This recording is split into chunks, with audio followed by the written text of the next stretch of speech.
Hi friends, പുതിയൊരു വീഡിയോയിലേക്ക് എല്ലാവർക്കും സ്വാഗതം. ചന്ദ്രബോസും ജ്യോതിയും കൈയടിച്ചുകൊണ്ട് ഗൗതമിന്റെ വീട്ടിലേക്ക് വരികയാണ്. അങ്ങനെ ഗൗതമും വസുന്ധരയും ശിവാനിയും നിധിയും പ്രണവും പാറുവും ഗോപിനാഥും സംസാരിച്ചുകൊണ്ടിരിക്കുന്ന സമയത്താണ് അവരുടെ കയറി വരവ്. അവരെ കണ്ടതോടുകൂടി നിധിക്കും ഗൗതമിനങ്ങ് ദേഷ്യം വരാട്ടോ. അപ്പോൾ ശിവാനിയും പ്രണവും അവരെ കണ്ടപ്പോൾ സന്തോഷത്തോടു കൂടി അകത്തേക്ക് ക്ഷണിക്കുകയാണ്. ശിവാനിയും പ്രണവും അവരെ സ്വീകരിച്ച് അകത്തിരുത്താൻ വേണ്ടി ശ്രമിക്കാൻ കേട്ടോ. അപ്പോൾ ഗൗതം ചോദിക്കുകയാണ്, എന്തിനാണ് നിങ്ങൾ ഇവിടേക്ക് വന്നത്? മര്യാദ ഇറങ്ങി പോകുന്നുണ്ടോ എന്ന് ചോദിക്കുകയാണ്. അപ്പോൾ ചന്ദ്രബോസ് പറയാണ്, എന്താ ഗൗതം, വീട്ടിലേക്ക് വരുന്ന അതിഥിയോട് ഇങ്ങനെയാണോ പെരുമാറേണ്ടതും സംസാരിക്കേണ്ടതും? നിധി പറയാണ്, നിങ്ങളെയൊന്നും വീട്ടിലേക്ക് കയറ്റാൻ കൊള്ളില്ല, അത്രയ്ക്ക് വൃത്തികെട്ട മനസ്സുള്ളവരാണ്. ദൈവത്തെ ഓർത്ത് ഇവിടെ നിന്നൊന്ന് ഇറങ്ങിപ്പോ, വെറുതെ ഈ വീട്ടിൽ പ്രശ്നങ്ങൾ ഉണ്ടാക്കാതെ എന്ന് പറയട്ടോ. അപ്പോൾ ശിവാനി പറയാണ്, എൻ്റെ അച്ഛൻ്റെയും അമ്മയുടെയും സ്ഥാനത്താണ് ഞാൻ ഇവരെ കാണുന്നത്, അവരോട് മോശമായി സംസാരിക്കാൻ നിനക്ക് എന്ത് അധികാരമാണുള്ളത് എന്ന് ശിവാനി നിധിയോട് ചോദിക്കുമ്പോൾ, നാണമില്ല ശിവാനി, സ്വന്തം അച്ഛനും അമ്മയും ജീവനോടെ ഇരിക്കുമ്പോൾ ഇവരെ അച്ഛൻ്റെയും അമ്മയുടെയും സ്ഥാനത്ത് കാണാൻ വാടകയ്ക്ക് വാങ്ങിയ അച്ഛനെയും അമ്മയെയും നീ തന്നെ തെരുവിൽ കൊണ്ടുപോയി സംസാരിക്കുകയോ ക്ഷണിക്കുകയോ സ്വീകരിക്കുകയോ എന്ത് വേണമെങ്കിലും ചെയ്യാം, പുറത്തു പോവാൻ നോക്കൂ. അപ്പോൾ വസുന്ധര പറയണ, അത് പറയാൻ നിനക്ക് എന്ത് അധികാരമാണുള്ളത്? ഈ വീട്ടിലേക്ക് വലിഞ്ഞു കയറി വന്നത് നീയാണ്, നിനക്ക് എന്ത് അധികാരമാണുള്ളത് ഇവരോട് പുറത്തു പോവാൻ പറയാന്? നീ വേണമെങ്കിൽ പുറത്തു പോയിക്കോ, ഇവരെ നിനക്ക് പറ്റില്ല എന്നുണ്ടെങ്കിൽ നീ തന്നെ ഇവിടെ നിന്നും ഇറങ്ങിപ്പോയിക്കോ. ഗൗതം പറയണേ, ഇവര് നമ്മുടെ ബിസിനസ്സിലെ എതിരാളികളാണ്, ഇവരെ സ്വീകരിച്ചിരുത്താനാണോ നിങ്ങളുടെ പരിപാടി? നിങ്ങൾ പറയുന്നതിൽ എന്ത് ന്യായമാണുള്ളത് എന്ന് വസുന്ധരയോട് ഗൗതം ചോദിക്കുമ്പോൾ വസുന്ധര ഗൗതമിന്റെ ആ മറുപടിയും ചോദ്യവും കേട്ട് ഒന്നും മിണ്ടാതെ നിൽക്കാൻ കേട്ടോ. എന്നിട്ട് ഗൗതം ചന്ദ്രബോസിനോട് പറയണ, മര്യാദയ്ക്ക് ഇവിടെ നിന്നും ഇറങ്ങിപ്പോയിക്കോ, ഞാൻ വല്ലാത്ത ടെൻഷനിലാണ്, അടിച്ചു പുറത്താക്കണ്ട എന്നുണ്ടെങ്കിൽ മര്യാദയ്ക്ക് ഈ വീട്ടിൽ നിന്നും ഇറങ്ങിപ്പോയിക്കോ. നിധി പറയാണ്, നാണമുണ്ടോ? അന്ന് ഈ വീട്ടിൽ നിന്നും നിങ്ങളെ ഇറക്കി വിട്ടതല്ലേ, പിന്നെയും വലിഞ്ഞു കയറി വന്നിരിക്കുന്നു, ത്തിന് പിടിച്ച് പുറത്താക്കണ്ട എന്നുണ്ടെങ്കിൽ മര്യാദയ്ക്ക് ഇറങ്ങിപ്പോയിക്കോ എന്ന് പറയുമ്പോൾ പ്രണവ് പറയാണ്, ഏട്ടത്തിക്ക് എന്ത് അധികാരമാണുള്ളത് ഇവരെ പുറത്താക്കാന്? ഈ വീട്ടിലേക്ക് ഇവർ വന്നിട്ടുണ്ടെങ്കിൽ ഇത് ഞങ്ങളുടെ അതിഥികളാണ്, ഏട്ടത്തിക്ക് ഒരു അർഹതയുമില്ല ഇവരെ പുറത്താക്കാന് എന്ന് പറയുമ്പോൾ ഗൗതം പറയണേ, നീ ആരോടാടാ ഇങ്ങനെയൊക്കെ സംസാരിക്കുന്നത്? സംസാരിക്കാൻ തന്നെയല്ലേ വായ ഉള്ളത് എന്ന് പ്രണവ് പറയുമ്പോൾ ഗൗതമിന് അങ്ങ് ദേഷ്യം വരികയാണ്. എന്നിട്ട് ഗൗതം അടിക്കാൻ വേണ്ടി കൈ ഒങ്ങാൻ കേട്ടോ. അപ്പോഴത്തേക്കും ഗോപിനാഥും പാറുവും നിധിയും തടയുകയാണ്.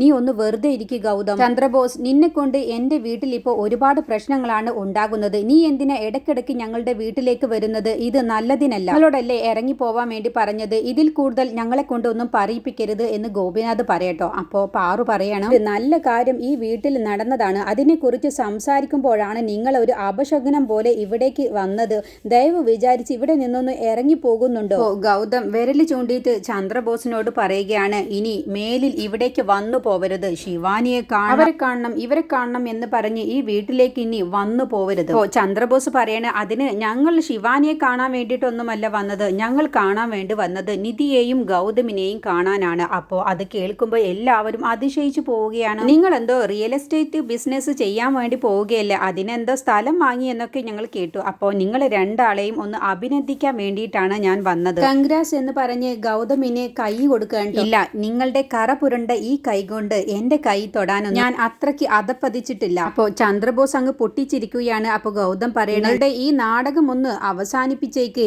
ഞാൻ ജയിച്ചാൽ നിങ്ങൾക്കത് സന്തോഷമാകുമോ എന്നുള്ളത് ഞാൻ വിശ്വസിക്കണം. ബിസിനസ്സിൽ ഞാൻ തോൽക്കാൻ വേണ്ടി കാത്തിരിക്കുന്ന ആളാണ് നീ അതിനു വേണ്ടി പല ചതികളും നീ ഒരുക്കിയതുമാണ്. അപ്പോൾ ഞാൻ ഈ 20 ഏക്കർ സ്ഥലം വാങ്ങുന്നത് തന്നെ തടയാൻ വേണ്ടി ഇനി എന്തെല്ലാം കളികൾ കളിച്ചു എന്നൊക്കെ ഞാൻ മനസ്സിലാക്കിയിട്ടുണ്ട്. അപ്പോൾ നീ കണ്ടില്ലേ, ഞാൻ ആ സ്ഥലം വാങ്ങി, ഇനി ഞാൻ എത്രയും പെട്ടെന്ന് അവിടെ കൺസ്ട്രക്ഷൻ തുടങ്ങാൻ വേണ്ടി പോവുകയാണ്. അത് കഴിഞ്ഞാൽ പിന്നെ എൻ്റെ ഇമേജ് തന്നെ വേറെ ലെവലായിരിക്കും, പിന്നെ നിനക്ക് എന്നെ ഒന്നും ചെയ്യാൻ കഴിയില്ല, അധികം സംസാരിക്കാൻ നിൽക്കാതെ ഇവിടെ നിന്ന് പോവാൻ നോക്ക് എന്ന് പറയുമ്പോൾ ശിവാനി പറയാണ്, എന്താ ഇങ്ങനെ സംസാരിക്കുന്നത്? നിങ്ങളെ അഭിനന്ദിക്കാൻ വേണ്ടിയിട്ടല്ലേ ഇവർ വന്നത്, എന്നിട്ടാണോ അവരോട് പുറത്തു പോവാൻ വേണ്ടി പറയുന്നത്? ആന്റി, അങ്കിൾ, നിങ്ങൾ ഇവർ പറയുന്നതൊന്നും കാര്യമാക്കണ്ട, നിങ്ങൾ എവിടെ ഇരിക്കുക എന്ന് പറയട്ടോ. അപ്പോൾ നിധി പറയാണ്, നീ എന്താ ഈ പറയുന്നത്? ഞങ്ങൾ ഇവിടെ നിന്ന് പുറത്തു പോവാൻ വേണ്ടി പറയുമ്പോൾ നീ ഇവിടെ ഇരുത്തി സൽക്കരിക്കാൻ നിൽക്കുന്നു. ഗൗതം പറയണ, അധികം സംസാരിക്കാതെ ഇറങ്ങി പോകുന്നുണ്ടോ എന്ന് ചോദിക്കുമ്പോൾ ചന്ദ്രബോസ് പറയണേ, നീ ഒന്ന് ശാന്തമായി നിൽക്ക് ഗൗതം, ഞങ്ങൾ പോവാൻ തന്നെയാണ് നിൽക്കുന്നത്.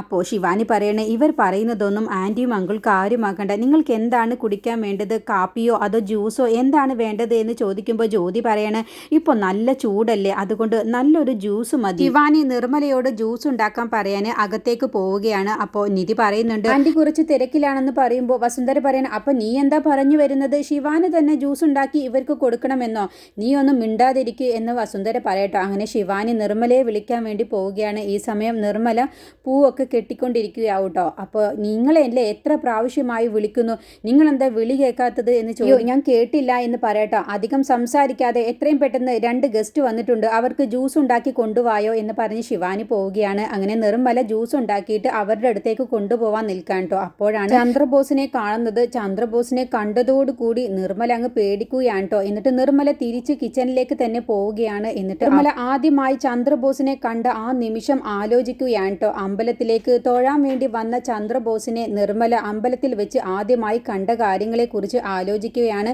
അങ്ങനെ ചന്ദ്രബോസ് നല്ലവനായി നിർമ്മലയോട് സംസാരിച്ചതും പിന്നീട് നിർമ്മലയോട് ഇഷ്ടം തുറന്നു പറഞ്ഞതൊക്കെ ആലോചിക്കാൻ കേട്ടോ. അപ്പോൾ നിർമ്മല ചന്ദ്രബോസിൻ്റെ ആ ഇഷ്ടം സത്യമാണെന്ന് കരുതിയിട്ട് രണ്ടുപേരും തമ്മിൽ പ്രണയിച്ച കാര്യങ്ങളെക്കുറിച്ചൊക്കെ നിർമ്മല സങ്കടപ്പെട്ട് ആലോചിക്കുകയാണ്. എന്തിനാണ് ഇവൻ ഇവിടേക്ക് വന്നിട്ടുണ്ടാവുക എന്ന് പേടിയോടുകൂടി നിർമ്മല കരഞ്ഞുകൊണ്ട് ചിന്തിക്കുകയാണ് കേട്ടോ. അങ്ങനെ കഴിഞ്ഞു പോയ കാര്യങ്ങളൊക്കെ ഓർത്ത് കരയുകയാണ്. ആ സമയത്താണ് ശിവാനി ഇങ്ങനെ വിളിക്കുന്നത്. ആൻറ്റി, നിങ്ങളോടല്ലേ പറഞ്ഞത്, എന്താണ് നിങ്ങൾ വരാത്തത്, സെർവൻറ്റ് ഇവിടേക്ക് വരൂ എന്ന് പറഞ്ഞ് അലറി വിളിക്കുകയാണ് കേട്ടോ. അപ്പോൾ നിർമ്മല പെട്ടെന്ന് അങ്ങ് ഞെട്ടുകയാണ്.